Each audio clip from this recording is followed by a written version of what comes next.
Imagine pouvoir maîtriser l'essentiel de JavaScript sans te perdre dans les détails.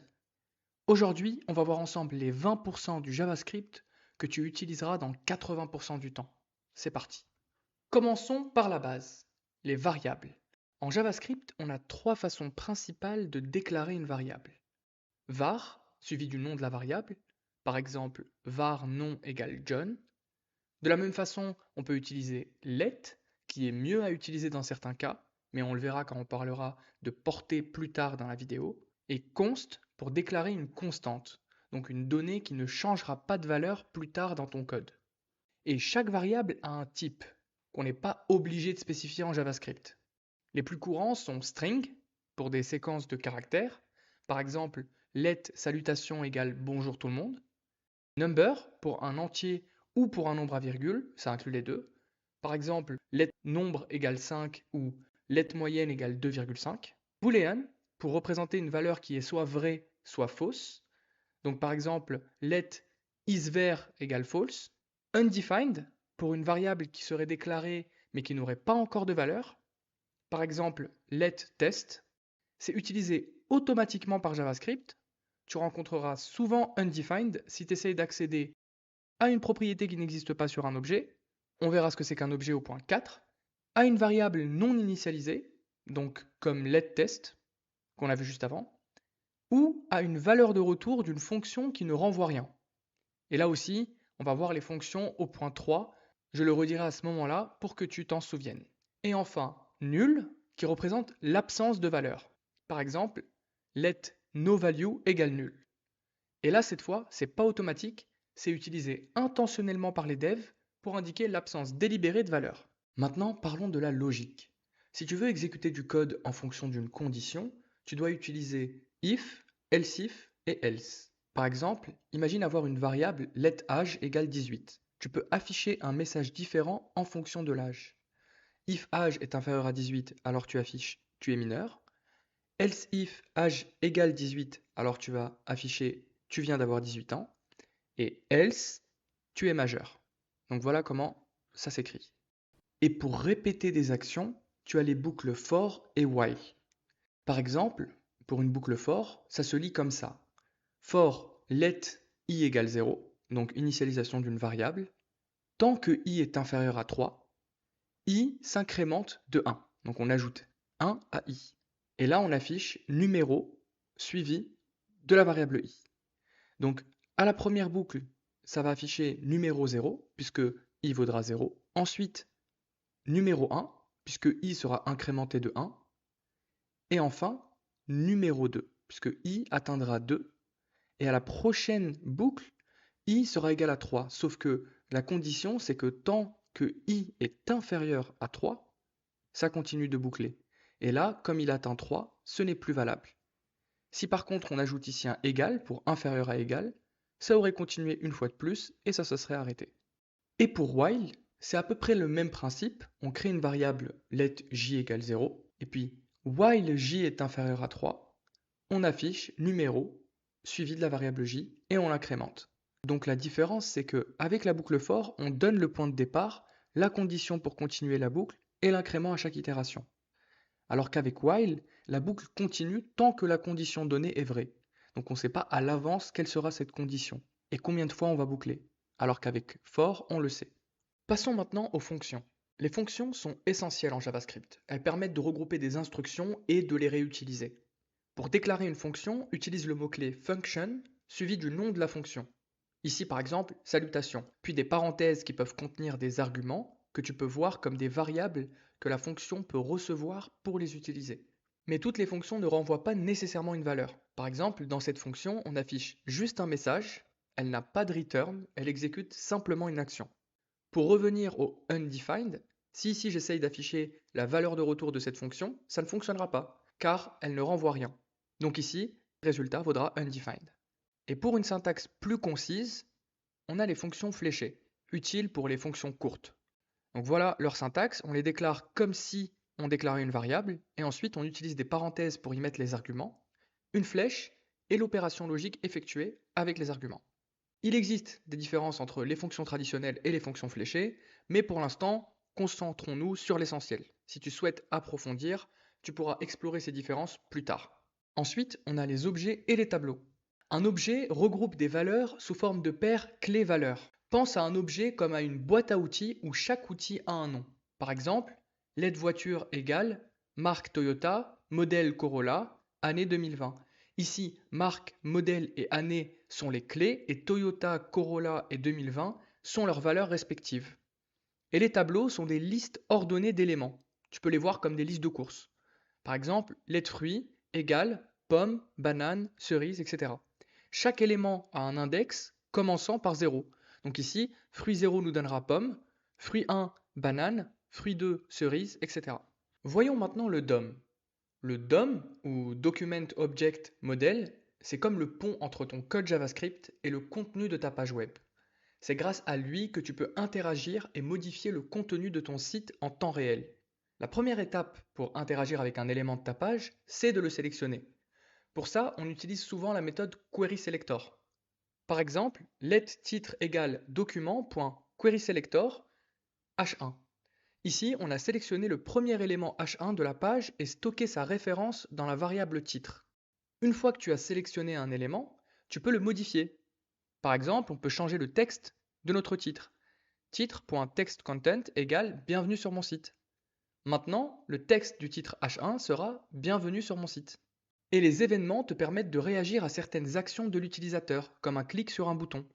Toujours sur la variable titre, titre.addEventListener, on précise en premier argument l'événement qu'on souhaite écouter, ici le clic, et en deuxième argument, on passe une fonction qui contient le code à exécuter en cas de clic, donc en cas de l'événement. Avec ce code, chaque fois que l'utilisateur cliquera sur le titre, une fenêtre d'alerte s'affichera avec le message « Merci d'avoir cliqué sur le titre ». Donc ces trois étapes, sélectionner, modifier et ajouter un élément, sont la base de l'interaction entre JavaScript et ta page web grâce au DOM. Maintenant, parlons de l'asynchronisme.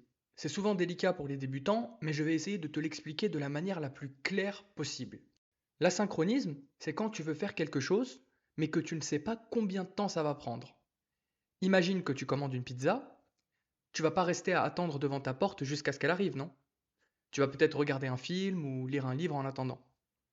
C'est pareil en JavaScript. Parfois, tu dois attendre des données, comme lors d'une requête à un serveur.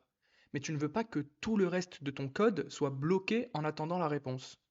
Pour ça, JavaScript a introduit les promesses. Une promesse, c'est comme une pizza en cours de livraison. Elle peut soit être livrée avec succès, donc résolue, soit avoir un problème en cours de route, donc rejeté. Donc par exemple, let ma promesse égale new promise, resolve reject. Ici, tu mets le code qui fait quelque chose d'asynchrone. Si tout se passe bien, tu appelles resolve, et si quelque chose se passe mal, tu appelles reject. Et on a une fonction très utilisée dans ce cas, c'est la fonction fetch. La fonction fetch, c'est un moyen d'aller chercher des données sur le web. Elle renvoie une promesse. Donc par exemple, fetch, entre parenthèses, l'adresse de la donnée qu'on va aller chercher sur le web, .then, on récupère la réponse et on la transforme en un format, donc le format JSON, qui est un format plus structuré. Then, donc réponse.json devient data en cas de succès de la promesse, et ici on affiche les données. Et s'il se passe un problème, on a un .catch qui va capturer l'erreur qui s'est passée et l'afficher. Donc imagine que fetch c'est un peu comme appeler la pizzeria. Le premier .then c'est quand ils te disent qu'ils ont bien pris ta commande. Le deuxième .then c'est quand tu reçois ta pizza et que tu la manges. Et le .catch c'est si quelque chose se passe mal, comme s'ils n'ont plus de ta garniture préférée par exemple. Donc l'asynchronisme peut sembler compliqué au début, mais une fois que tu as compris le concept de base, ça devient beaucoup plus simple. Pense à la pizza et tout ira bien. Maintenant, on va rapidement voir les opérateurs. En JavaScript, les opérateurs te permettent de manipuler, comparer et effectuer des opérations sur tes données. On a les opérateurs arithmétiques, ils te permettent de faire des opérations mathématiques, comme l'addition, par exemple let somme égale 5 plus 3, la soustraction, let différence égale 5 moins 3, la multiplication, let produit égale 5 fois 3, et la division, let quotient égale 8 divisé par 2. Les opérateurs de comparaison, ils comparent deux valeurs et renvoient un booléen, true ou false. Il y a l'égalité, 5 égale entre guillemets 5. Donc là, d'un côté, on a un number et de l'autre, on a une string. Ici, le égal permet de faire une comparaison de la valeur à l'intérieur de la string. L'inégalité, 5 est différent de 6, donnera true, puisque 5 est bien différent de 6. On a strictement égal, avec 5 égale 5 entre guillemets, donc cette fois-ci ça donnera false, car ils ne sont pas du même type. D'un côté on a number et de l'autre on a string. Et de la même manière, on a strictement inégal, avec par exemple 5, point d'exclamation égal, entre guillemets, 5. Donc ça donnera true, pour la même raison qu'avant. Et enfin, on a les opérateurs logiques, ils sont souvent utilisés dans les conditions. On a et, donc esperluette, qui est utilisé pour vérifier si deux conditions sont vraies. Par exemple, let âge égale 25, let a permis égale true, if âge est supérieur à 18 et a permis, console.log peut louer une voiture.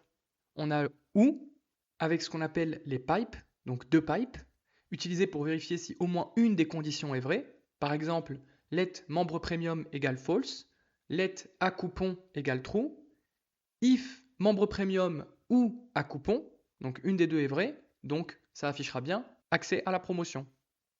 Et enfin, non, point d'exclamation, qui inverse la valeur booléenne et qui est souvent utilisé pour vérifier si une condition n'est pas vraie. Par exemple, let est connecté égale false, if point d'exclamation est connecté, donc ça inverse le false, ça affichera veuillez vous connecter pour continuer. Donc voilà les opérations les plus couramment utilisées en JavaScript. Bien sûr, il y en a d'autres, mais en maîtrisant ceci, tu auras déjà une solide base pour manipuler et comparer des données. Parlons maintenant de la portée. La portée en JavaScript détermine où tu peux accéder et utiliser une variable. Prenons un exemple simple pour illustrer ça. Dans cet exemple, variable avec var et variable avec let sont déclarées au niveau de la fonction, donc elles sont accessibles partout dans cette fonction. Par contre, la différence majeure entre var et let est mise en évidence avec variable avec var dans bloc et variable avec let dans bloc. La variable déclarée avec var est accessible en dehors du bloc if, alors que celle déclarée avec let ne l'est pas, car let respecte la portée du bloc. C'est pourquoi c'est recommandé d'utiliser let ou const si la valeur ne change pas dans les nouvelles bases de code JavaScript. Voyons quelques fonctions qui sont très utilisées. En JavaScript, les chaînes de caractères et les tableaux sont dotés de méthodes intégrées qui te permettent de manipuler et d'interagir avec ces données de manière efficace. Pour les strings, on a split qui transforme une chaîne en tableau en fonction d'un séparateur. Par exemple, let phrase égale bonjour tout le monde, let mot égale phrase.split, entre parenthèses, et on donne les séparateurs espace, ce qui va nous renvoyer un tableau avec chaque mot de notre phrase. Et replace, qui remplace une sous-chaîne par une autre. Par exemple, let nouvelle phrase égale phrase.replace monde peuple, ce qui va remplacer la phrase par bonjour tout le peuple. Et pour les tableaux, on a push qui rajoute un élément à la fin du tableau. Par exemple, on a un tableau let fruit égale pomme banane, fruit.push orange, ce qui va ajouter orange à notre tableau. Pop qui supprime et renvoie le dernier élément du tableau, par exemple let dernier fruit égale fruit.pop, ce qui va nous renvoyer orange et le supprimer du tableau. Map qui nous permet de boucler et de transformer chaque élément du tableau. Par exemple, let fruit majuscule égale fruit.map, fruit, flèche, fruit.toUppercase, ce qui nous permet de faire passer chaque fruit en majuscule. Et filter qui renvoie un nouveau tableau avec seulement les éléments qui satisfont une condition. Par exemple, let long fruit égale fruit.filter, fruit flèche, fruit.length supérieur à 5, ce qui va nous renvoyer le tableau avec juste banane. Et enfin, la gestion des erreurs. Donc on a try, c'est ici que tu places le code qui pourrait causer une erreur. Catch, si une erreur se produit dans le bloc try, le code dans le bloc catch s'exécute. Il capture l'erreur et te permet de la traiter. Et finally, qui est le bloc qui s'exécute toujours, que le bloc try ait généré une erreur ou non. Par exemple, try, let résultat égale 2 divisé par 0, on affiche le résultat, catch erreur, on affiche l'erreur, et finally, on affiche fin de la tentative. Dans cet exemple, la division par 0 génère une erreur. Au lieu de stopper le script, le bloc catch capture cette erreur et affiche un message. Ensuite, le bloc finally s'exécute pour indiquer la fin de la tentative.